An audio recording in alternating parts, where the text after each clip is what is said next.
未来啊，随着我们国力的上升，我们国家的海军甚至我们国家的空军可能都会越走越远，遍布全世界各地。那样我们在海外的投资，我们华人华侨的生命安全才有了切实的保证。各位观众大家好，欢迎来到房屋面对面，我是王宇田。最近啊，中央军委发布了一个军队非战争军事行动纲要，这个纲要呢，就为未来我们解放军处理非战争军事行动提供了法律依据。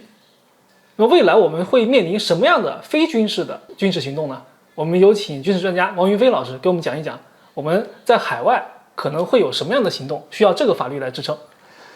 提到这个非战争军事行动呢，其实我们中国人民解放军啊一直在执行当中。它的主要的范围包括哪些呢？比如说，第一个维和，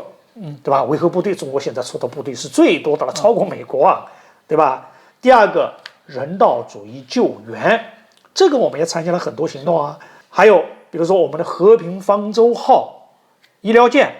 经常到其他国家去帮助人家进行医疗的活动，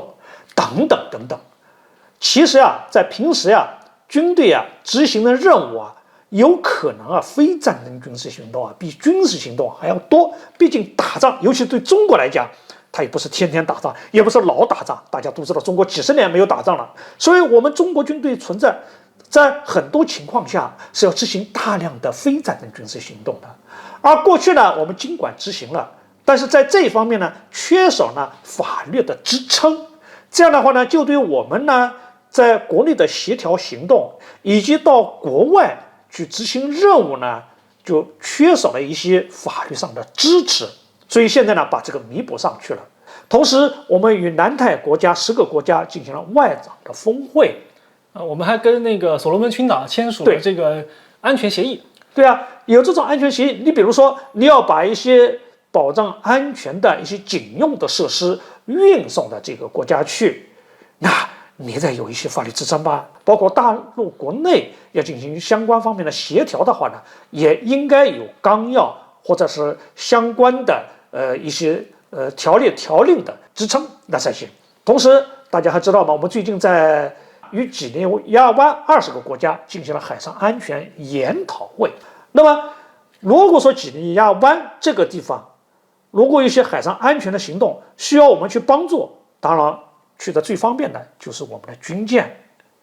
包括我们未来不排除使用航母到某一个国家去进行人道主义救援。第二个，它就是一个电站，它就是个发电厂啊。太子港所有的发电都中断了，我航母给你发电，航母的发电能力可以支撑一个城市。对啊，是民用电，是绝对没有问题的。第三个，它就是个大型的医院嘛，对不对啊？你很多的医疗就可以到我军舰上来。而中国呢，现在是一个我们经常讲啊，是一个负责任的大国，一个负责任的大国。当世界其他国家发生严重灾难的时候呢，你再拿出实际行动来支持人家去。你没有这样的能力，你说了半天有啥用啊？而我们现在呢，像075型的两栖攻击舰是4万吨的，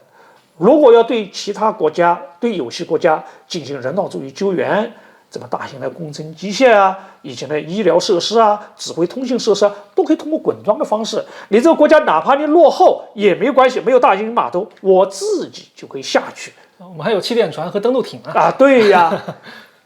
所以呢，它这个我觉得它在和平时期呢是那个进行人道主义救援的一种手段。对，但是呢，同时呢，它也是一种潜在的一种威慑。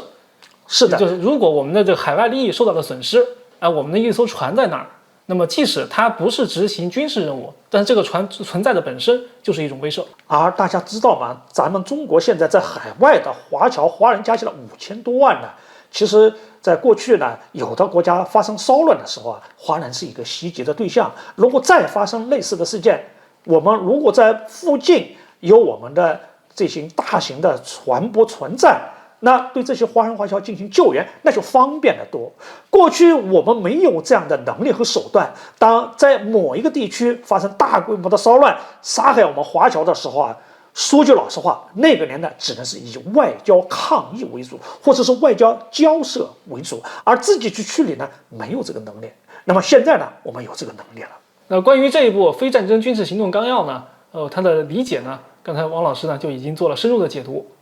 未来啊，随着我们国力的上升，我们国家的海军甚至我们国家的空军可能都会越走越远，遍布全世界各地。那样我们在海外的投资，我们华人华侨的生命安全才有了切实的保证。好，本期节目我们先讲到这儿，欢迎大家关注，我们下期再见。